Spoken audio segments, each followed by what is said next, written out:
क्या आप जानते हैं, भारत में हर 10 में से 7 सीनियर सिटीजन्स के पास रिटायरमेंट के बाद इतनी इनकम नहीं होती कि वो अपने बेसिक खर्च भी कंफर्टेबली निकाल सकें।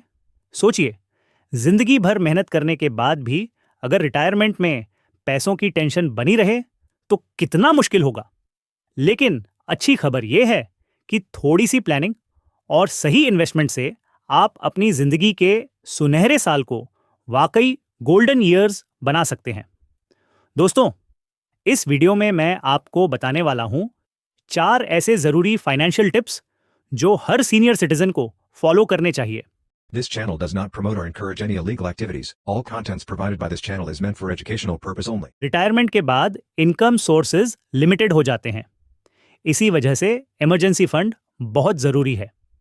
कम से कम 12 महीने का खर्चा आपको liquid fund, short term FD या सेविंग्स अकाउंट में हमेशा रेडी रखना चाहिए। एग्जाम्पल, अगर आपका मंथली खर्चा 30,000 रुपये है तो कम से कम 3 से 4 लाख रुपये इमरजेंसी फंड में होना चाहिए। फायदा ये होगा कि मेडिकल इमरजेंसी, घर की रिपेयर या किसी फैमिली रिस्पॉन्सिबिलिटी में आपको कभी लोन नहीं लेना पड़ेगा। सबसे पहले तो आपको एक ऐसा इनकम सोर्स ढूंढना पड़ेगा जहां से आपको हर महीने फिक्स इनकम आती रहे, उसमें ना कोई रिस्क और ना ही कोई ज्यादा रिवॉर्ड, यानी बिल्कुल सेफ हो, जैसे senior citizen FD, post office, senior citizen saving scheme, monthly income scheme या आरबीआई फ्लोटिंग रेट बॉन्ड। ये सब बहुत अच्छे फिक्स्ड इनकम ऑप्शन हैं। इनसे आपको हर महीने फिक्स्ड इंटरेस्ट मिलता रहेगा। उदाहरण के लिए, post office monthly income scheme से रेगुलर मंथली इनकम आती है। सीनियर सिटीजन एफडी में भी नॉर्मल एफडी से ज़्यादा इंटरेस्ट मिलता है।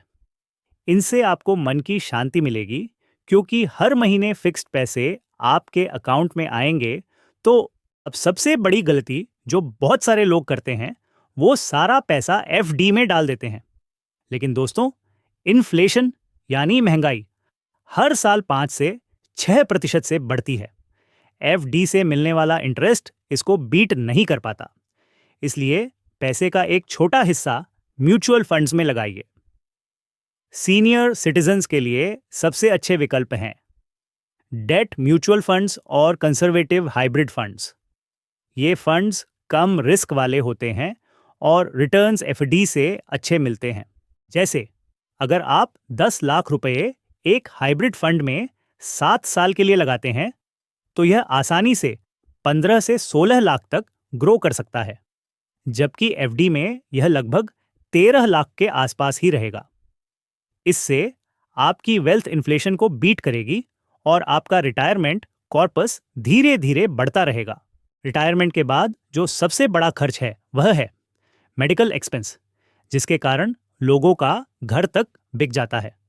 आजकल एक छोटा सा ऑपरेशन या हार्ट अटैक जैसे अन्य बीमारी का खर्च लाखों में हो जाता है। अगर आपके पास हेल्थ इंश्योरेंस नहीं है तो आपका रिटायरमेंट का कॉर्पस बहुत ही जल्द खत्म हो सकता है। इसलिए हेल्थ इंश्योरेंस बहुत ज़रूरी है। अगर पॉसिबल हो तो फैमिली फ्लोटर प्लान या senior citizen specific mediclaim plan लीजिए। ये आपके सेविंग्स को बचाएगा और आपको मेंटल शांति, सुकून देगा। रिटायरमेंट पोर्टफोलियो बनाते समय डाइवर्सिफिकेशन बहुत ज़रूरी है। मतलब, सारे पैसे एक ही जगह मत लगाइए। 40% फिक्स्ड इनकम जैसे FD bond, 30% mutual fund, debt hybrid, 20% emergency fund liquid, 10% gold, digital gold, inflation hedge. इससे आपका पैसा सुरक्षित भी रहेगा और ग्रो भी करेगा। दोस्तों, सुरक्षित रिटायरमेंट का मतलब है emergency fund, fixed income, mutual funds, health insurance और सही डाइवर्सिफिकेशन।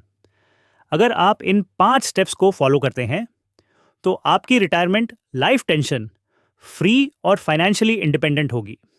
याद रखिए, सही प्लानिंग से रिटायरमेंट भी जिंदगी का सबसे खुशनुमा दौर बन सकता है।